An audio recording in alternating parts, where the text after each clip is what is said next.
오늘을 살아가는 묵상 시간입니다. 오늘 본문 말씀 룻기 4장 11절입니다.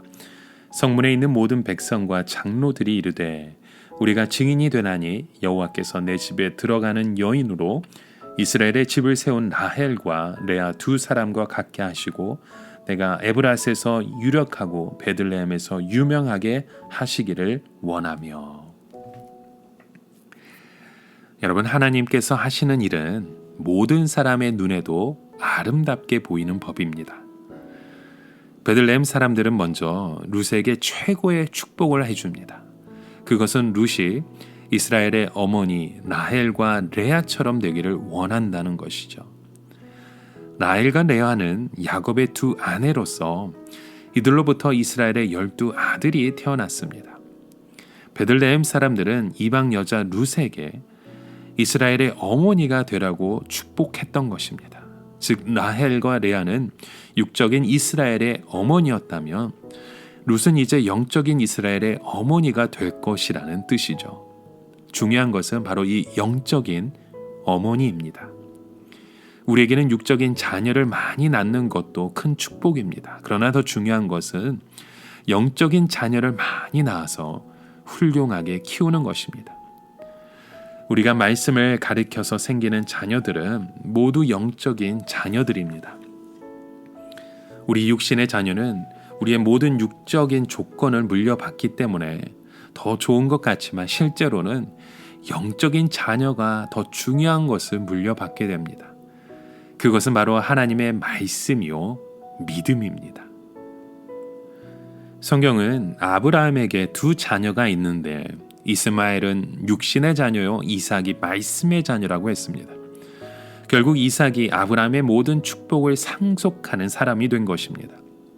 이렇게 육신의 자녀는 쫓겨나고 영적인 자녀는 축복을 상속하게 되는 것입니다. 오늘 우리도 하나님의 영적인 자녀입니다. 그래서 이스라엘의 복을 상속받아서 오늘도 그 부흥의 그 불을 우리가 함께 누리고 있는 것입니다. 예수님께서도 말씀하시죠. 먼저 된 자가 나중되고 나중된 자가 먼저 된다고 하셨습니다. 이방인이었던 룻은 참으로 늦게 하나님의 백성이 되었습니다. 그러나 사람들은 룻의 참된 신앙을 보았고 그 신앙은 자기들의 신앙보다 더 뜨겁고 순수하다는 것을 알았습니다. 그리고 하나님께서 그 믿음을 축복해 주셔서 자기들보다 더 큰 축복을 누릴 수 있는 것을 알게 하신 것입니다. 중요한 것은 얼마나 오래 믿었느냐가 아닙니다. 우리 신앙의 순수함과 열정입니다. 그것을 잃으면 축복도 다른 사람에게 빼앗기게 됩니다. 베들레헴 사람들은 보아스도 베들레헴에서 유력하게 되기를 바란다며 그를 함께 축복합니다. 이미 보아스는 베들레헴에서 유력한 사람이었습니다. 그런데 그것은 어디까지나 인간적으로 돈이 많다는 뜻이었습니다. 돈이 많다는 것은 하나의 가능성이 있다는 것이지 실제로 그것을 바로 사용하느냐 하는 것은 별개의 문제인 것입니다. 많은 사람이 이 세상에서 유력하게 되는 것을 사모하지만 그것을 바로 사용하지 못하고 오히려 교만하고 타락한 삶을 살 수도 있는 것입니다. 지식도 가능성이고 젊음도 가능성입니다. 그러나 보아스는 자기의 있는 재산을 하나님의 뜻대로 바르게 사용함으로 그 믿음을 증명할 수 있게 된 것입니다. 이런 사람은 하나님 앞에서 더 크게 그를 사용하시고 그를 축복의 통로로 인도하신 줄 믿습니다. 하나님께서 솔로몬을 축복하셨듯이 돈만이 아니라 하늘의 모든 복을 다 부어주시는 그 유력한 자가 되었던 것입니다. 여러분, 하나님은 이 세상의 작은 것으로 우리의 그 믿음을 달아보십니다. 우리가 여기에서 합격해야 하나님의 큰 자로 우리가 사용될 수 있습니다. 예수님께서는 어떻게 해야 하나님 나라의 그 큰 자가 될 수 있는지 이렇게 말씀해 주셨습니다. 마태복음 5장 19절에 그러므로 누구든지 이 계명 중에 지극히 작은 것 하나라도 버리고 또 그같이 사람을 가르치는 자는 천국에서 지극히 작다 일컬음을 받을 것이요 누구든지 이를 행하며 가르치는 자는 천국에서 크다 일컬음을 받으리라. 여러분, 천국에서 큰 자는 큰 업적을 쌓거나 큰 명예를 가지는 자가 아닙니다.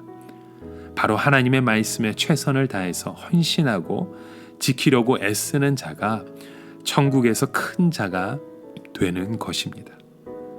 이렇게 보아스는 하나님의 말씀을 존중했고 그 작은 것이라도 지키려고 애를 쓰는 사람이었습니다.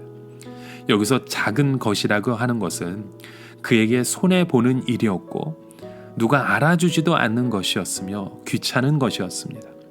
그러나 보아스가 하나님의 말씀을 지키려고 애를 썼을 때 하나님은 그를 통해 큰 자가 되게 하셨음을 오늘 우리는 그 말씀을 통해서 보게 됩니다. 여러분, 오늘 우리가 하는 그 믿음의 고백들은 우리를 위한 고백입니까? 아니면 주님을 바라보며 주의 뜻을 이루어가는 고백인지 한번 우리의 모습을 다시금 살펴보시길 바랍니다. 오늘을 살아가며 한 가지 묵상의 질문을 드립니다. 여러분, 오늘도 하나님의 그 말씀에 순종하기 위해 우리가 손해보고 있는 일들은 무엇입니까? 정말 작은 일이라도 우리가 주님 앞에 손해볼 수 있는 일을 기쁨으로 하시길 바랍니다. 아무도 알아주지 않는 것이라도 우리가 주님 앞에 기쁨으로 고백하며 이루어갈 때에 하나님께서 우리를 큰 자 되게 하시고 믿음으로 그 믿음의 고백을 통해 하나님의 놀라우신 그 마음으로 우리의 삶을 채워주실 줄 믿습니다. 함께 기도합니다. 하나님 아버지, 오늘도 우리가 그 믿음으로 고백하는 삶의 자녀 되기 원합니다. 먼저 된 자가 나중되고 나중된 자가 먼저 된다고 하셨듯이 우리가 주님 앞에 믿음으로 무엇을 구하며 무엇으로 살아가야 되는지 다시금 깨닫게 하여 주시고 무엇보다도 우리의 그 신앙의 고백이 순수함과 열정으로 주님 앞에 나아가는 참된 하나님의 자녀 되게 하여 주시옵소서. 예수 그리스도의 이름으로 기도드립니다. 아멘.